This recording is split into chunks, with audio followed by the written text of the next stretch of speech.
Bismillahirrahmanirrahim. Assalamualaikum warahmatullahi wabarakatuh.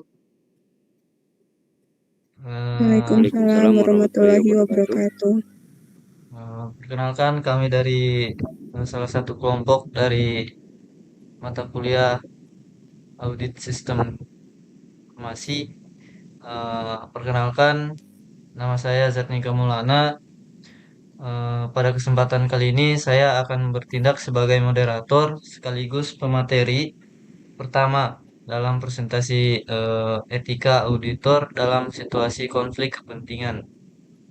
Nah, adapun bersama saya terdapat rekan satu tim saya yang bernama Yunita Dwi Rahmayana Suseno, yang bertindak sebagai pemateri kedua, dan saudara Dodi Alfaid sebagai penyaji materi, eh, di mana alhamdulillah pada kesempatan kali ini kita bisa menyajikan materi tugas mata kuliah ini.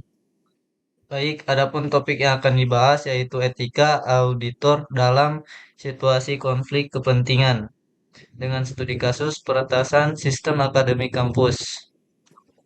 Tanpa berlama-lama, kita kita akan bahas yang pertama ringkasan kasus. Dengan situasi yang pertama, sistem akademik sebuah kampus sering diretas. Yang kedua, halaman sistem berubah menjadi sistem judi online. Yang ketiga, diduga data mahasiswa bocor. Nah, adapun temuan auditor yaitu yang pertama, administrator database atau DBA masih memiliki akses super user. Yang kedua, tidak ada review berkala terhadap akses tersebut.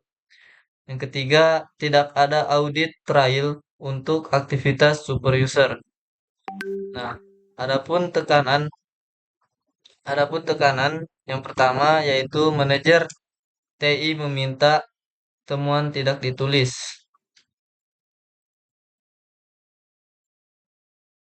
Lalu alasannya yaitu audit dianggap menghambat proyek migrasi cloud. Ironinya, celah akses super user inilah yang kemungkinan dimanfaatkan peretas. Nah, adapun prinsip etika yang akan diuji, yang pertama yaitu integritas. Apakah auditor tetap jujur meskipun ditekan? Yang kedua, objektivitas. Apakah tekanan manajer mempengaruhi penilaian auditor? Yang ketiga, kerahasiaan. Apakah menyembunyikan temuan demi proyek yang dibenarkan? Lalu yang berikutnya, perilaku profesional. Apakah auditor mematuhi standar audit?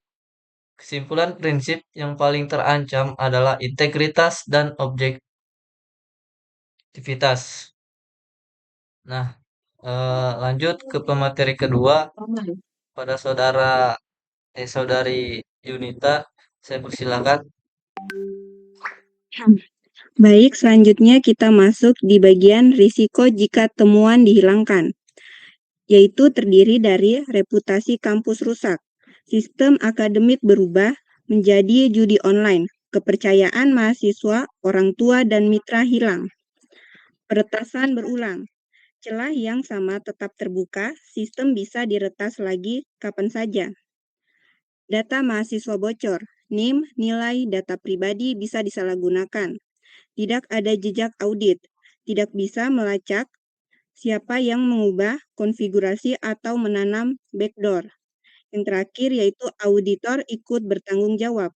Jika temuan sengaja disembunyikan dan terjadi peretasan lagi, auditor bisa dianggap lalai bahkan komplotan. Next.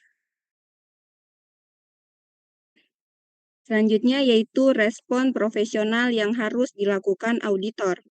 Langkah tindakannya yaitu terdiri dari 1. Tetap tenang, jangan konfrontatif, tapi juga jangan kompromi.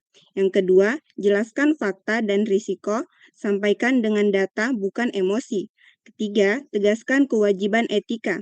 Saya terikat kode etik, saya wajib melaporkan temuan yang terkait dengan keamanan.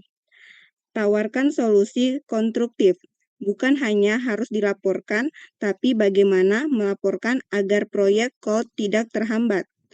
Yang kelima, dokumentasikan semuanya. Simpan bukti permintaan, penghilangan, temuan, notulen, rekaman jika ada. Yang keenam, ekskalasi jika perlu. Laporkan ke komite audit, rektorat, atau badan etika. Baik, selanjutnya yaitu contoh redaksi temuan yang objektif dan konstruktif. Temuan, akun administrator database DBA masih memiliki hak akses super user aktif. Tidak terdapat kebijakan review periodik terhadap hak akses tingkat tinggi. Audit trial untuk aktivitas super user tidak diaktifkan.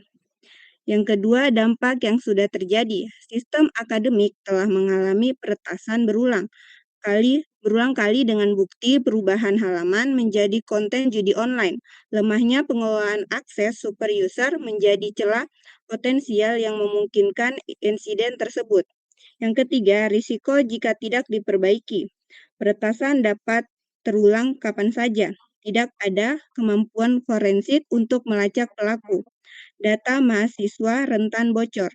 Yang keempat, rekomendasi. Segera nonaktifkan sementara akses super user DBA yang tidak diperlukan.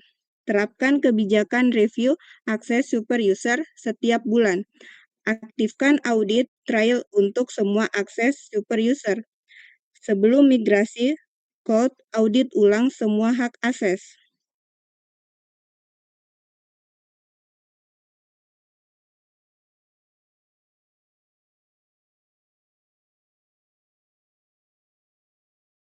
Baik, mungkin itu saja hasil dari tugas mata kuliah audit ini, yang dimana kelompok kami telah mendiskusikan tentang etika auditor dalam situasi konflik kepentingan dengan studi kasus peretasan sistem akademik kampus. Mungkin itu saja yang bisa kami sampaikan. Lebih dan kurangnya mohon dimaafkan. Billahi fisabil haq, wastabiqul khairat. Wassalamualaikum warahmatullahi wabarakatuh. Waalaikumsalam warahmatullahi wabarakatuh.